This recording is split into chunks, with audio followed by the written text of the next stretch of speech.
వీక్షకులందరికీ నమస్కారం. అందరికీ నూతన తెలుగు సంవత్సరాది శ్రీ విశ్వావసు నామ సంవత్సర ఉగాది శుభాకాంక్షలు. ముఖ్యంగా ఈ కొత్త సంవత్సరంలో మేషరాశి వారికి మరి ఈ సంవత్సరం మొత్తం కూడా ఏ విధంగా ఉండబోతూ ఉన్నది, వారి యొక్క రాజపూజ్య అవమానాలు ఇవన్నీ కూడా తెలుసుకునేటువంటి ప్రయత్నం చేద్దాం ఈ వీడియో ద్వారా. మేషరాశి వారికి ఈ సంవత్సరం ఆదాయం 2, వ్యయం 14, రాజ్యపూజ్యం 5, అవమానం 7. ఆదాయం తక్కువగా కనబడుతూ ఉన్నది, ఖర్చు ఎక్కువగా కనబడుతూ ఉన్నది. అలాగే కొంత రాజపూజ్యం అంటే గౌరవం తక్కువగా కనబడుతూ ఉన్నది, అవమానం ఎక్కువగా కనబడుతూ ఉన్నది. ఆదిలోనే ఈ విషయాలు దృష్టిలో పెట్టుకోవాలి. ఈ రాశి వారికి గురుడు మే నెల 15వ తారీఖు వరకు 2వ ఇంట తామ్రమూర్తిగా సంచారం చేస్తారు. ఆ తదుపరి 3వ స్థానమందు తామ్రమూర్తిగానే ఆయన సంచారం చేయబోతూ ఉన్నారు. శనేశ్వరుడు ఈ సంవత్సరంలో అనగా మార్చి 30వ తారీఖున అనగా ఈ 30వ తారీఖు మార్చి దగ్గర నుండి 12వ ఇంట అనగా ఏలిన నాటి శనేశ్వరుడుగా లోహమూర్తిగా సంచారం చేయబోతూ ఉన్నారు. రాహుకేతువులు మే నెల 21వ తారీఖు వరకు 12, 6వ ఇంట తామ్రమూర్తులు, ఆ తదుపరి 11, 5వ ఇంట సువర్ణమూర్తులుగా సంచారం చేయబోతూ ఉన్నారు. ఇక్కడ కొన్ని విషయాలను దృష్టిలో పెట్టుకుంటే ఏలిన నాటి శని అనేటువంటిది మేషరాశి వారికి ప్రారంభమవుతూ ఉన్నది ఈ సంవత్సరం లగాయతూ 7.5 సంవత్సరాల పాటు. అయితే మొట్టమొదటిగా 12వ స్థానమందు సంచారం చేయబోతూ ఉన్నటువంటి శనేశ్వరుడు లోహమూర్తిగా సంచారం చేస్తారు. అనగా రిజల్ట్ ఏదైనా సరే అది మంచైనా చెడైనా 25% to 30% మాత్రమే ఆయన ఇస్తారు.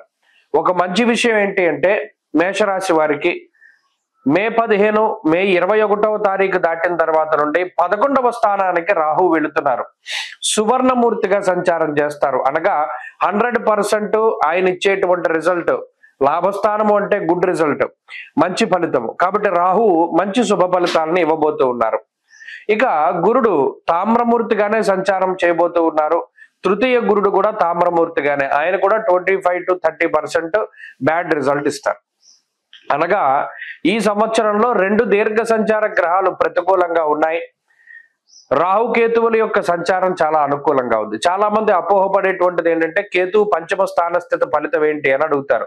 అసలు ఎవరినైనా ఆ ఫలితం చెప్పే వాళ్ళని డైరెక్ట్ గా మీరు అడగండి, ఇందులో చూసి చెప్తున్నావు నువ్వు ఫలితం, కేతువుకి విడిగా గోచార ఫలితాలు ఎవరు రాశారు ఆ విషయం అడగండి, వాళ్ళు నీళ్లు నవ్వులుతారు. ఎంతసేపు ద్వాదశ స్థానగో ఫణి, తృతీయ స్థానగో ఫణి అని రాహువుని బట్టి ఫలితం చెప్పారు తప్పితే కేతువుకు ఫలితాలు గోచారంలో లేవు. ఈ విషయాన్ని కూడా దృష్టిలో పెట్టుకోవాలి. కాబట్టి లాభరాహువే ఈ సంవత్సరం మొత్తము, ఇన్ఫాక్ట్ ఈ సంవత్సరం కాదు 18 నెలల పాటు మేషరాశి వారికి పరిపూర్ణమైనటువంటి యోగాన్ని ఇచ్చేటువంటి గ్రహం ఈ రాహు గ్రహం. కాబట్టి ఈ సంవత్సరం లగాయతూ ఏలిన నాటి శని ఉన్నా, ఈ సంవత్సరం లగాయతూ 2 సంవత్సరాల పాటు గురుబలం తగ్గినా కూడా రాహు లాభస్థానమందు స్థితిని పొందడం వల్ల శని గురుల యొక్క వ్యతిరేకమైనటువంటి ఫలితాల నుండి రాహు ఉపశమనాన్ని కలిగిస్తారు. ఇది చాలా కీలకమైనటువంటి విషయం. అలాగే అశ్విని నక్షత్రం వారికి ఈ సంవత్సరంలో కందాయ ఫలాలు 6, 1, 4గా ఉన్నాయి. అందువల్ల మొదటి 3 నెలలు మిశ్రమమైనటువంటి ఫలితంగా ఉంటుంది. మధ్యలో ఉండేటువంటి 3 నెలలు అనగా జూలై నుండి అక్టోబర్ వరకు అశ్విని నక్షత్రం వారికి చాలా బాగుంటుంది. అలాగే చివరి 3 మాసాలు మరలా మిశ్రమంగా ఉంటాయి. భరణి నక్షత్రం వారికి కందాయ ఫలం 1, 2, 2గా ఉన్నది. అందుకని మొదటి 3 నెలలు బాగుంటాయి. అనగా మార్చి నుండి జూన్ వరకు ధనధాన్యాభివృద్ధి ఉంటుంది. సంవత్సరం మొత్తం మిశ్రమ ఫలితాలు ఉన్నాయి. అలాగే కృత్తికా నక్షత్రం 1వ పాదంలో ఉండేటువంటి వారికి కందాయ ఫలితాలు 4, 0, 0గా ఉన్నాయి. వీరికి ఈ సంవత్సరం అంత బాగాలేదు ఈ కృత్తికా నక్షత్రం వారు, ఎందుకంటే మధ్య శూన్యము అంత్య శూన్యము వచ్చింది కాబట్టి చాలా జాగ్రత్తగా వ్యవహరించాలి. ఈ గ్రహస్థితి ప్రతికూలత ఉన్నది. అయితే ఏలిన నాటి శని ప్రభావము ఉన్నది, కానీ దాని యొక్క ప్రభావం తక్కువగా ఉంటుంది మేషరాశి మీద, ఎందుకంటే తామ్రమూర్తిగా ఉన్నారు కాబట్టి. అసలు ఏ విధమైన ఫలితం ఇస్తారు శనేశ్వరుడు అంటే మానహానిర్ మనక్లేశం కృష్యర్ భోజన పల్పసహ అన్నది శాస్త్రం. అనగా ఇక్కడ మానసికమైనటువంటి సమస్యలు, బద్ధకం అధికంగా ఉండడం, ప్రతి పని వాయిదా వేసుకోవడం, స్థానచలనానికి అవకాశం ఉండడం, అనవసరమైనటువంటి ఖర్చులు ఉండడం, తేలిగ్గా ధనాన్ని సంపాదించాలి అనేటువంటి కోరికలు ఉండడం, బెట్టింగులు, జోదము ఇటువంటి వాటికి జోలికి పోయి ధనాన్ని కోల్పోవడం, నీలాపనిందలు రావడం, అలాగే కాలాన్ని అతిక్రమించి భోజనం చేయడం, సంపాదన ఎక్కువే ఖర్చులు ఎక్కువగానే ఉంటూ ఉండడం, సంపాదించినటువంటి సంపాదనలో దాచిపెట్టుకోవడానికి ఏమాత్రం కూడా అవకాశం లేకుండా ఖర్చులు ఉంటూ ఉండడం, ఇటువంటి ఫలితాలన్నీ కూడా శనేశ్వరుడు ఇస్తారు. అలాగే గురుగ్రహం అంతఃక్లేశం, బంధువైరం, దారిద్ర్యం, దేహపీడనం అన్నది శాస్త్రం. అంటే బంధువర్గంతో, జీవిత భాగస్వామితోటి మాట పట్టింపులు రావడం, కుటుంబ కలహాల వల్ల మానసిక ప్రశాంతత తగ్గడం, ఉద్యోగ వ్యాపారాల్లో ఒత్తిడి అధికంగా ఉండడం, చదువురులకి ఈ గ్రహస్థితి అంత అనుకూలంగా లేకపోవడం. అయితే విదేశాల్లో చదువుకునేటువంటి వారికి, విదేశాల్లో నివసించేటువంటి మేషరాశి వారికి ఈ ఉగాది దగ్గర నుండి ఫలితాలు బాగున్నాయి. రాహుగ్రహం తాలూకు శుభ ఫలితాల వల్ల ఈ దేశాంతరవాసం చేసేటువంటి వారు, దేశం దాటి బయటికి వెళ్ళేటువంటి వారు, వారి యొక్క సంఖ్య ఎక్కువగా ఉంటుంది. మేషరాశిలో పుట్టినటువంటి వారిలో చాలా మందికి ఆన్సైట్ ఆపర్చునిటీస్, విదేశాల్లో వెళ్ళి చదువుకోవడం ఇటువంటివి బాగా లాభిస్తాయి. అలాగే ఎంత మౌనంగా ఉంటే అంత మంచిది. రాహు లాభస్థాన స్థితి సంచారము ఈ గురువు శనేశ్వరుడు ఇచ్చేటువంటి చెడు ఫలితాల నుండి బయటపడేస్తుందని చెప్పుకున్నాం. గోవాది గజ సంఘానాం క్షీరాన్నాది సుభోజనం అన్నది శాస్త్రం.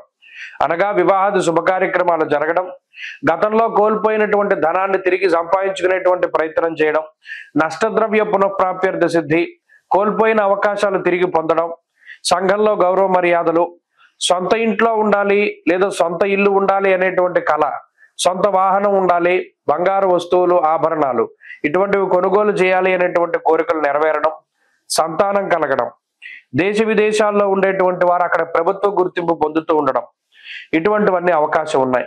క్రీడల్లో, పోటీ పరీక్షల్లో మంచి విజయావకాశాలు ఉన్నాయి. మేషరాశి వారికి ప్రత్యేకించి ఈ రకమైనటువంటి ఫలితం ఉంటుంది. చాలా మంది భయపడాల్సినటువంటి అవసరం లేదు. ఎందుకంటే సంవత్సర వ్యాప్త ఫలితం చూసుకున్నప్పుడు అన్ని గ్రహాలని మనం పరిశీలన చేయాలి. కాబట్టి అటు శని గురులు ప్రతికూలంగా ఉన్నా, రాహు బలంగా ఉన్నారు కాబట్టి ఈ సంవత్సరం అంతా కూడా ఆనందదాయకంగానే ఉంటుంది. మరిన్ని శుభ ఫలితాలని ఈ రాశి వారు పొందడానికై శనేశ్వర మూలమంత్ర జపం, శమగ్నిరగ్నిభిస్కరశ్చన్నస్తపతు సూర్య, ఇది మూలమంత్ర జపం. బీజాక్షరాలతో కాకుండా మూలమంత్రంతో 19,000 సార్లు జపాన్ని జయించి శనివారం నాడు నల్లటి హల్వా, నల్ల నువ్వులు, అలాగే నువ్వుల నూనె, నల్లటి గొడుగు, నల్లటి వస్త్రము లేదా నీలం రంగు వస్త్రము, అలాగే ఉప్పు, నీలం రంగులో ఉండేటువంటి పుష్పాలు ఇటువంటివి దానం చేస్తూ ఉండడం ద్వారా ఈ శనేశ్వరుడి యొక్క చెడు ఫలితాల నుండి బయటపడతారు.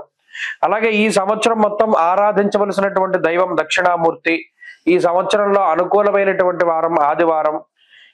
అలాగే అనుకూలమైనటువంటి వర్ణము పొగరంగు. అదృష్ట సంఖ్య 3. స్వస్తి.